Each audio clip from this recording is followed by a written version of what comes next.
Let us talk about another algorithm of load balancing, which is known as IP hashing algorithm. So in IP hashing algorithm, what happens is, let's say we have a load balancer, and here we are again taking the elastic load balancer. And let's say we have certain number of servers in our network, and this load balancer is balancing the load among the servers. So let's say we have this type of network, and then according to IP hashing algorithm, what happens is, first of all, we have something known as a hash function inside the load balancer. So the load balancer contains a logic or a function which is known as a hash function. And whenever a request comes into a server or the load balancer, we know that every request originates from a particular IP address.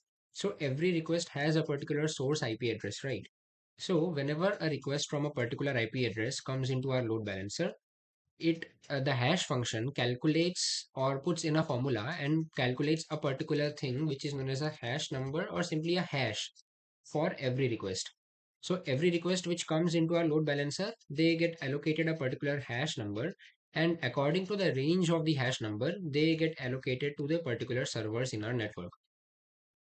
For example, if we have ranges defined as, let's say for 1 to 5, it will go to server 1. From 5 to 10, it will go to server 2, and let's say for 10 to 15, it will go to server 3. Then if a request comes, a particular hash number will be calculated according to the hash function that we have, and then according to the hash number that is obtained, it will go to either server 1 or server 2 or server 3. Let's say like the IP address got like the IP address request had a particular IP address, and when it got to the hash function, the hash number came as 3. So if the hash number came as 3, then the user's request will go to server 1, because all the hash numbers from 1 to 5 are looked after by this server or allocated to this first server right here. Similarly, the load is in this manner, the load is allocated from the load balancer to all the servers. So the load got allocated according to the hash function or hash number of the IP address.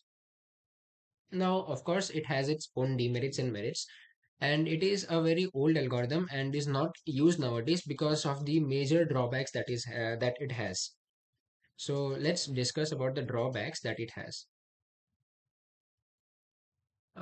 So let's say we have the network of our servers right here that we had.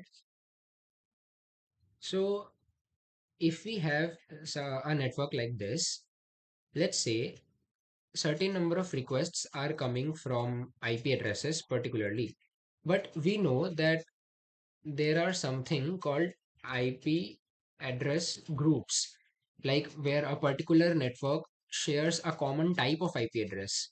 So in that case, what will happen is they will have a similar pattern. Those IP addresses, all the IP addresses which come from a particular group will have a similar pattern. Therefore, therefore, when we calculate their hash number using a hash function that we have inside the load balancer, all of them will get the same hash number. So all of the requests will get allocated to the same server right here. So what happens is this server might get overloaded and might as well break down. So this is one of the major demerits of hashing algorithm. Another demerit is, let's say we have a user right here. We have a user, and the user had established the user sent a request in our network and it got allocated to server 1, let's say, and a session got established between the user and the server 1. But what happens, let's say this session, due to some network difficulties or network issue, let's say this session breaks down. So all the session which was there between the user and the server, the all the session data which was there between the user and the server basically got lost. So if a session is broken and a new session is established, the previous session data gets lost completely. And another major issue with IP hashing algorithm that we have is, let's say we have two servers in our network currently, and we have a load balancer, and it allocates the load to the servers that we have. Let's say in our server, in our backend system, let's say initially we have two servers and a load balancer. And we of course have a particular hash function inside the load balancer, right?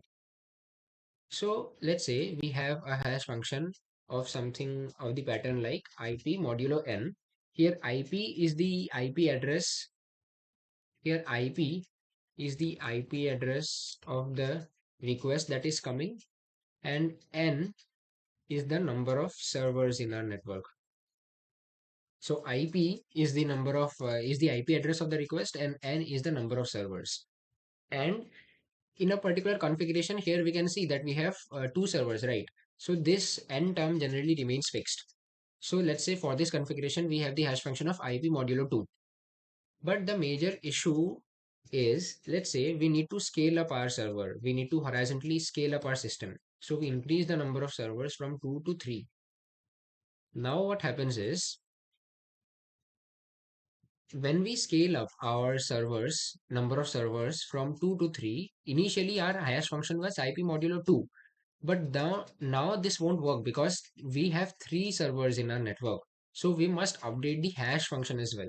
So then now the new hash function will become IP modulo 3 because we have to put number of servers here and we have three servers. So we are putting IP modulo 3 here.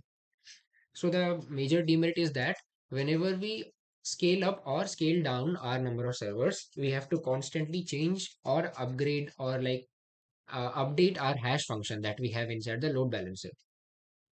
So these were the demerits of IP hashing, and therefore this algorithm is not much used nowadays. And like for session maintenance, we use mostly JWT tokens. So this was the basic concept of IP hashing algorithm.